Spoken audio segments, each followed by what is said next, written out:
আমাৰ এই বঙাইগাঁও ডিষ্ট্ৰিক্টৰ অন্তৰ্গত পিৰাদাৰা হাইস্কুলত আজি আমাৰ ৰাতিপুৱাই ছাত্ৰী এজনী অসুস্থতাত ভুগিছিল। তো ততাতৈয়াকৈ 108ত ফোন কৰি আজি হস্পিটেলত এডমিট কৰালোঁ। তাৰ ট্ৰিটমেণ্ট অলৰেডি চলি আছে। তো এনেতে আৰু আমাৰ টিচাৰ এজন বঙাইগাঁৱৰ পৰা আহে, মিষ্টাৰ অৰিজিত চক্ৰৱৰ্তী ছাৰেও মোক ফোন কৰিল যে মই শহীদুল দা, মই অভয়পুৰী কলেজ মানে পাওঁতে মোৰ চকুমুখ এন্ধাৰথি মানে মই ৰাস্তাত বহি পৰিছোঁ। তেতিয়া মই সোনকালে বাইকখন লৈ পেলাই আহি ওচৰতে ফাৰ্মাচী এখন আছিল, তাতে ফাৰ্ষ্ট এইডৰ ব্যৱস্থা কৰি তাৰে পৰা আকৌ বাইকত মই তুলি লৈ অভয়পুৰী চিভিল হস্পিটেলত এডমিট কৰালোঁ।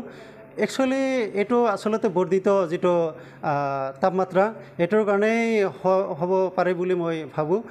কিন্তু এইটো মানে কি আজি মানে কেইদিনৰ পৰাই আগে পিছে এনেকুৱা ঘটনা হৈ আছে, 2-এটা কেছ ডেইলি ওলাই আছে।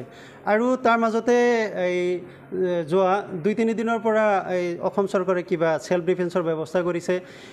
মই ভাবোঁ যে ইমান গৰমৰ মাজত এই ল'ৰা ছোৱালীক যিটো চেল্ফ ডিফেন্সৰ ব্যৱস্থা কৰিছে, এইটো আচলতে ঠিক হোৱা নাই মই ভাবোঁ। একচুৱেলি ঠিক হোৱা নাই। মই সেইখন স্কুলৰে জুনিয়ৰ এছিষ্টেণ্ট। ছাত্ৰীজনী আছৰিফা নাছৰিন, হিয়াৰ নাম, ক্লাছ এইবাৰ 9ত পঢ়ি আছে। একচুৱেলি প্ৰচণ্ড গৰমৰ কাৰণে এনেকুৱা হৈ আছে।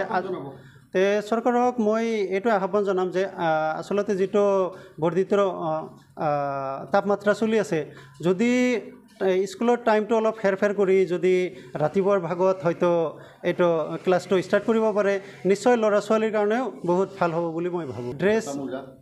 ড্ৰেছৰ বিষয়ে মই একো নকওঁ দিয়ক। আমাৰ এই বঙাইগাঁও ডিষ্ট্ৰিক্টৰ অন্তৰ্গত পিৰাদাৰা হাইস্কুলত আজি আমাৰ ৰাতিপুৱাই ছাত্ৰী এজনী অসুস্থতাত ভুগিছিল। তো ততাতৈয়াকৈ 108ত ফোন কৰি আজি হস্পিটেলত এডমিট কৰালোঁ। তাৰ ট্ৰিটমেণ্ট অলৰেডি চলি আছে। তো এনেতে আৰু আমাৰ টিচাৰ এজন বঙাইগাঁৱৰ পৰা আহে, মিষ্টাৰ অৰিজিত চক্ৰৱৰ্তী ছাৰেও মোক ফোন কৰিল যে মই শহীদুল দা, মই অভয়পুৰী কলেজ মানে পাওঁতে মোৰ চকুমুখ এন্ধাৰথি মানে মই ৰাস্তাত বহি পৰিছোঁ। তেতিয়া মই সোনকালে বাইকখন লৈ পেলাই আহি ওচৰতে ফাৰ্মাচী এখন আছিল, তাতে ফাৰ্ষ্ট এইডৰ ব্যৱস্থা কৰি তাৰে পৰা আকৌ বাইকত মই তুলি লৈ অভয়পুৰী চিভিল হস্পিটেলত এডমিট কৰালোঁ। একচুৱেলি এইটো আচলতে বৰ্ধিত যিটো তাপমাত্ৰা, এইটোৰ কাৰণেই হ'ব পাৰে বুলি মই ভাবোঁ। কিন্তু এইটো মানে কি আজি মানে কেইদিনৰ পৰাই আগে পিছে এনেকুৱা ঘটনা হৈ আছে, 2-এটা কেছ ডেইলি ওলাই আছে। আৰু তাৰ মাজতে এই যোৱা 2-3 দিনৰ পৰা এই অসম চৰকাৰে কিবা চেল্ফ ডিফেন্সৰ ব্যৱস্থা কৰিছে। মই ভাবোঁ যে ইমান গৰমৰ মাজত এই ল'ৰা ছোৱালীক যিটো চেল্ফ ডিফেন্সৰ ব্যৱস্থা কৰিছে, এইটো আচলতে ঠিক হোৱা নাই মই ভাবোঁ। একচুৱেলি ঠিক হোৱা নাই। মই সেইখন স্কুলৰে জুনিয়ৰ এছিষ্টেণ্ট। ছাত্ৰীজনী আছৰিফা নাছৰিন, হিয়াৰ নাম, ক্লাছ এইবাৰ 9ত পঢ়ি আছে। একচুৱেলি প্ৰচণ্ড গৰমৰ কাৰণে এনেকুৱা হৈ আছে। তে চৰকাৰক মই এইটো আহ্বান জনাম যে আচলতে যিটো বৰ্ধিত তাপমাত্ৰা চলি আছে, যদি স্কুলৰ টাইমটো অলপ হেৰফেৰ কৰি যদি ৰাতিপুৱাৰ ভাগত হয়তো এইটো ক্লাছটো ষ্টাৰ্ট কৰিব পাৰে, নিশ্চয় ল'ৰা ছোৱালীৰ কাৰণেও বহুত ভাল হ'ব বুলি মই ভাবোঁ। ড্ৰেছৰ বিষয়ে মই একো নকওঁ দিয়ক।